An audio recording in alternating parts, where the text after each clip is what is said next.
Hello बच्चों, let's read this question. So this question says a square where loop of 10 centimeter side lies to right angle to uniform magnetic field of 20 Tesla. A 10 volt a 10 volt a 10 volt light bulb is in the series with a loop as shown in the figure. The magnetic field is decreasing steadily to zero over a time interval delta t.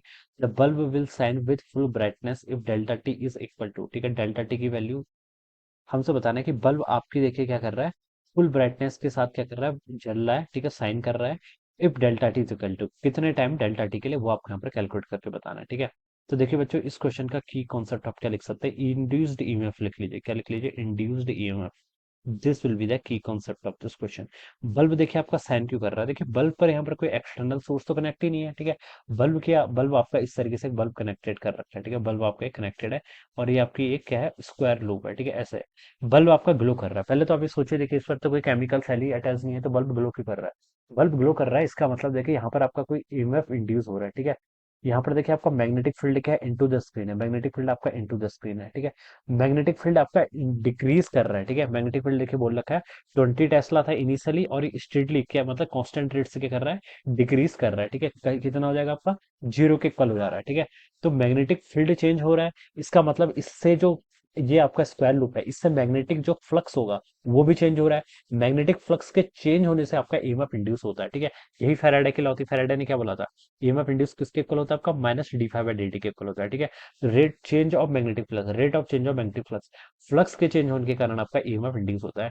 Negative sign यहाँ पर क्या बताता है, negative sign आपका Lenz law को satisfy करता है। ये बताता है कि जो आपका ईएमएफ इंड्यूस होता है वो जिस कॉज से प्रोड्यूस होता है उसको क्या करता है, आपका अपोज करता है, ठीक है। तो उसको क्या करता है बच्चों, आपका अपोज करता है। अब देखिए बच्चों, इस पर आपका मैग्नेटिक फील्ड क्या है, अंदर की तरफ है। मैग्नेटिक फील्ड अंदर की तरफ है, और वो क्या कर रहा है, आपका मैग्नेटिक फील्ड अंदर की तरफ है, वो क्या कर रहा है, आपका डिक्रीज कर रहा है। तो देखिए ये करंट कैरिंग कॉइल की टेंडेंसी होगी कि इसके मैग्नेटिक फील्ड को देखिए क्या इंक्रीज करने की, क्या करने की, इंक्रीज, वो डिक्रीज हो रहा है अंदर की तरफ, तो इसको इंक्रीज करना चाहेगा। और उसको इंक्रीज करने के लिए ये आप में देखिए ऐसे क्लॉकवाइज डायरेक्शन में क्या करेगा, करंट फ्लो कराएगा, ठीक है। तो हम यहाँ पर मान सकते हैं कि यहाँ पर मान लीजिए आपकी क्या है, कोई ऐसे बैटरी कनेक्टेड है, दिस इज ए बैटरी, ठीक है। ये कोई एक्चुअली में बैटरी नहीं है, ठीक है। ये मैंने इंड्यूस्ड ईएमएफ मान रखा है, ये आपकी हम एज्यूम कर रहे हैं, ठीक है। ये एक्चुअली में कोई बैटरी नहीं है, ठीक है। इसके कारण आपका यहाँ पर क्या करेगा, करंट फ्लो करेगा। और ये करंट फ्लो करेगा तो बल्ब क्या कर रहा है, आपके यहाँ पर ग्लो करेगा, ठीक है। अब बच्चों देखिए क्वेश्चन में बोला गया कि बल्ब आपने फुल ब्राइटनेस के साथ ग्लो कर रहा है, फुल ब्राइटनेस के साथ ग्लो कर रहा है, इसका मतलब इसको यहाँ पर 10 वोल्ट मिल रहा है, 10 वोल्ट चाहिए ना इसको, तो 10 वोल्ट मिल रहा है, ठीक है।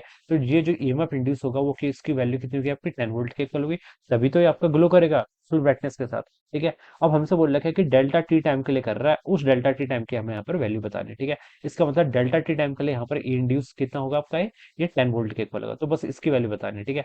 तो बच्चों देखिए आपको, अब आप यहाँ पर क्या कर लीजिए, इंड्यूस ईएमएफ का देखिए आपको सिर्फ मैग्नीट्यूड से मतलब है, ठीक है। किससे मतलब, मैग्नीट्यूड से। ये किसके इक्वल आपका, minus of delta five by delta T, ठीक है। टाइम इंटरवल की बात कर रहे हैं, तो इसलिए हम यहाँ पर डेल्टा टी वाला फॉर्मूला यूज करेंगे। ये आपका इंस्टेंट के लिए डिफाइन होता है, किसी पर्टिकुलर इंस्टेंट के लिए, and this is define for any time interval. Time interval के लिए हम डेल्टा टी को डिफाइन करेंगे, ठीक है। अब बच्चों देखिए कितने ईएमएफ इंड्यूस हो रहा है, इसका मैग्नीट्यूड 10 वोल्ट के इक्वल है, इजिकल टू, अब आपका देखिए चेंज इन फ्लक्स का आपका मॉड है, ठीक है, दिस इज मॉड ऑलराइट, ये क्या आपका मॉड है, ठीक है। चेंज इन फ्लक्स किसके इक्वल होगा, आपका बी डॉट ए के इक्वल, ठीक है। मैग्नेटिक फील्ड देखिए कितना हुआ है, इनिशियली आपका 20 टेस्ला था, फिर जीरो हो गया, ठीक है। तो हम लिख सकते हैं 20 माइनस जीरो इंटू क्या होगा आपका एरिया, एरिया देखिए कितना है, स्क्वायर लूप की साइड 10 सेंटीमीटर यानी कि 0.1 मीटर, 0.1 मीटर का स्क्वायर करेंगे तो 0.01 मीटर का स्क्वायर, ये आ जाएगा। ये आपका डेल्टा फाइव हो गया, चेंज इन फ्लक्स का mod divided by delta T. तो अब आप यहाँ से लिख सकते हैं बच्चों, डेल्टा टी की वैल्यू कितनी है, 20 इंटू 0.01 ही करूंगा, तो ये आपका 0.2 आ जाएगा बेसिकली, डिवाइडेड बाय कितना आएगा आपका 20 आ जाएगा, ठीक है। तो इसको आप लिख लीजिए 0.2 into ten to the power minus one के इक्वल हो जाएगा, ठीक है। इसको आप लिख सकते हैं 2 into ten to the power minus two भी लिख सकते हैं, या फिर इसको आप 20 into ten to the power minus three लिख लेंगे, क्योंकि ऑप्शन में आपको मिली सेकंड में गिवन कर रखा है, तो ये आपका कितना हो जाएगा, 20 मिली सेकंड के equal. So this should be the correct answer, जो कि आपको ए ऑप्शन पे क्या कर रखा है, गिवन कर रखा है, alright. So this is how we will solve this problem. So I hope you all understood this concept. All the best and thank you so much.